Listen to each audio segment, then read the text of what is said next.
Hi there. Thank you very much for playing the Beginner's Guide. My name is Davey Reedon.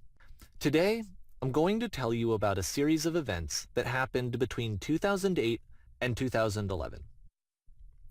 We're going to look at the games made by a friend of mine named Coda. Now, these games mean a lot to me. I met Coda in early 2009 at a time when I was really struggling with some personal stuff, and his work pointed me in a very powerful direction. I found it to be a good reference point for the kinds of creative works that I wanted to make. So just to start you off, this is, I think, the first game he ever made. It's a level for Counter-Strike. You can walk around here, by the way. And mostly it's just Coda learning the basics of building a 3D environment. But what I like is that even though he starts from the simple aesthetic of a desert town, he then scatters these colorful abstract blobs and impossible floating crates around the level. And of course, it destroys the illusion that this actually is a desert town, and instead this level becomes a kind of calling card from its creator. It's like a reminder that this video game was constructed by a real person. And it kind of makes you wonder, what was going through his head as he was building this? This is what I like about all of Coda's games. I mean, not that they're all fascinating as games, but that they are all going to give us access to their creator. I want us to see past the games themselves. I want to get to know who this human being really is. And that's exactly what we're going to do here. So, it's 2008, Coda starts making these games, and he never releases any of them. He doesn't put them onto the internet, he just makes them and then immediately abandons them, and they sit on his computer forever. And I think he really understood this image of himself as a recluse. At one point, he jokingly renamed his computer's recycling bin to Important Games Folder. So, this was just how he worked. He tended to crank them out one after the other without even really pausing to try to understand what he had just made, until suddenly one day, he just stopped. In 2011, that was it. He made his last game, and then he hasn't made another one since.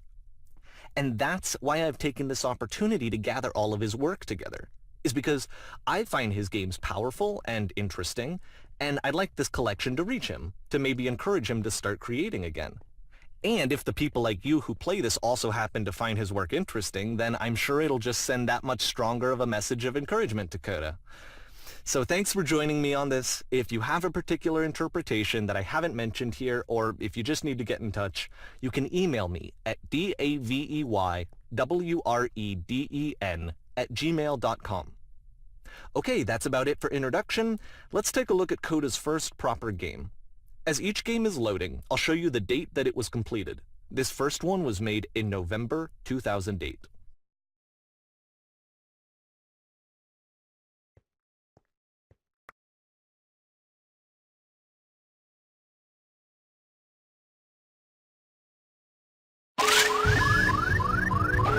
Warning. Whisper machine active. Shift to structure command.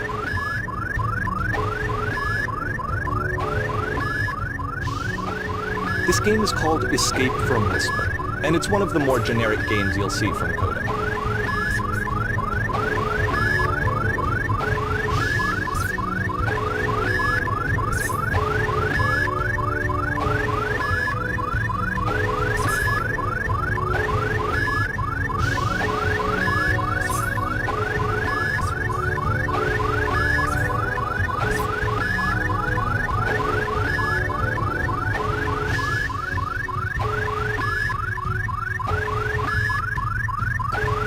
Security call breached. Hostile alien life forms inbound.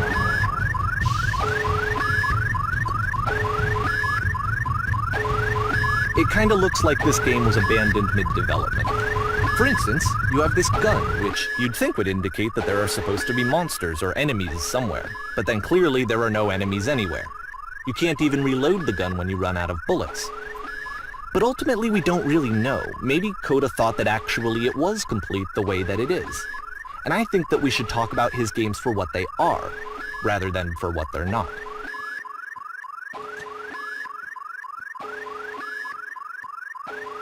I love how you can see the bottom of the universe from this room.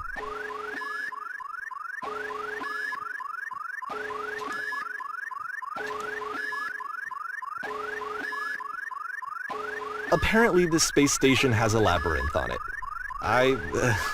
Sure, I don't know. There's really no reason for it that I've ever been able to discern, so in the interest of time, I'm just gonna skip you on past it. Okay, this is the part that's interesting. The game has this narrative about the whisper machine and how it has to be turned off, and then you get to the engine room.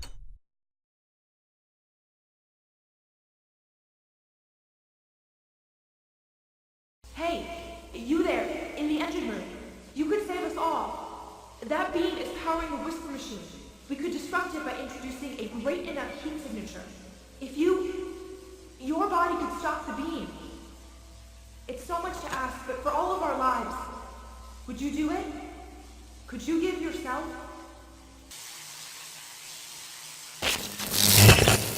Let me pause here for a second. What you just experienced, stepping into the beam and then dying, is probably what Coda had initially intended when he was developing this level. But when he first compiles and plays it, something goes wrong. There's a bug somewhere. And this is what happens instead. The beam causes you to start floating. And this is an important moment for him. Because yes, this is technically a glitch, but Coda identifies something human about it, like how small it makes you feel in the face of this larger chaotic system. Or this floating could be the afterlife, a peaceful place, juxtaposed against all of the hysteria that you've just had to traverse.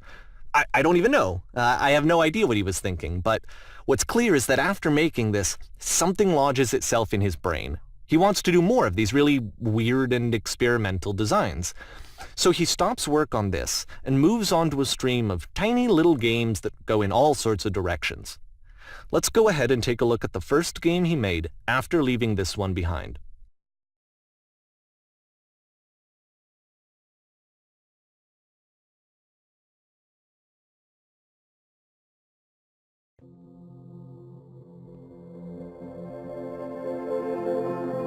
Yep, in this game you can only walk backwards.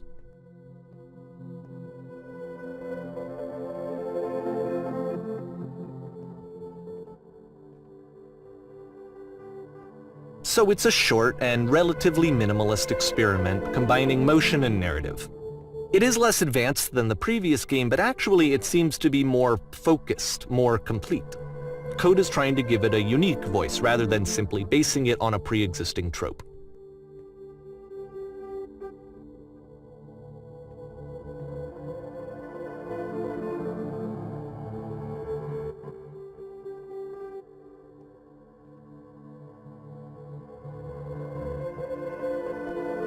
It's a short little thought, it says what it wants to say, and then it ends. Didn't need anything more than that. Which to me is why it works, because it gets out quick. Okay, next one.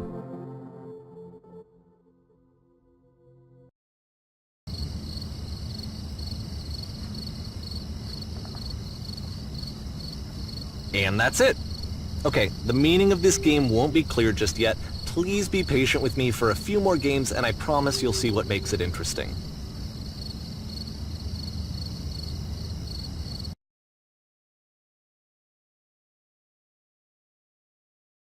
Oftentimes, Coda would put bizarre titles like this one at the start of his games. I wish I'd known him at the time that he was making these early games. He would really only talk to me about his work as he was making it. Once he stopped work on a game, that was it. It was dead to him. And I don't agree with that at all, but what are you gonna do?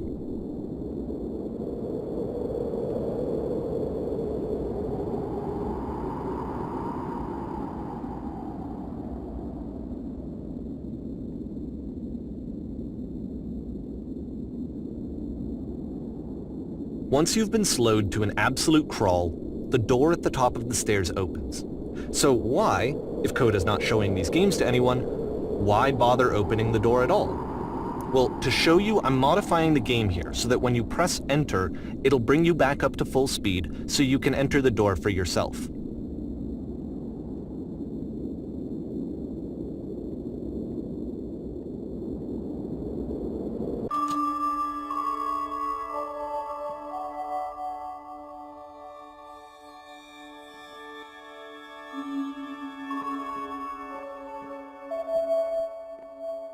A room that's warm and nice and filled with little ideas for games.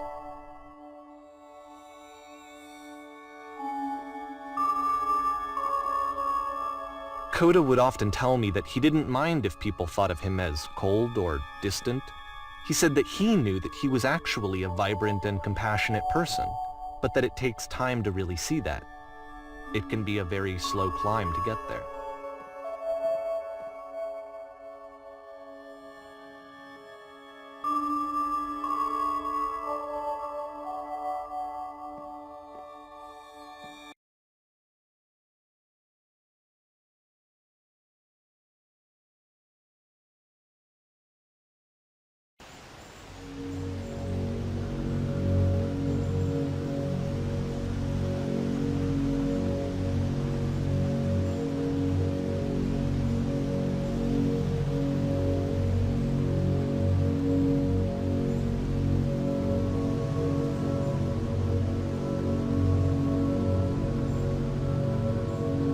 Well, this is new for Coda.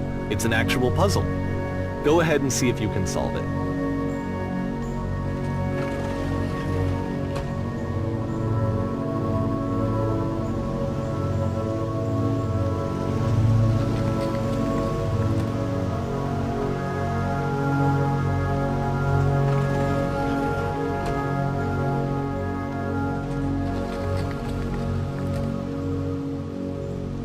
Don't forget that solution, because we're going to see this puzzle again soon. We're gonna see it a lot.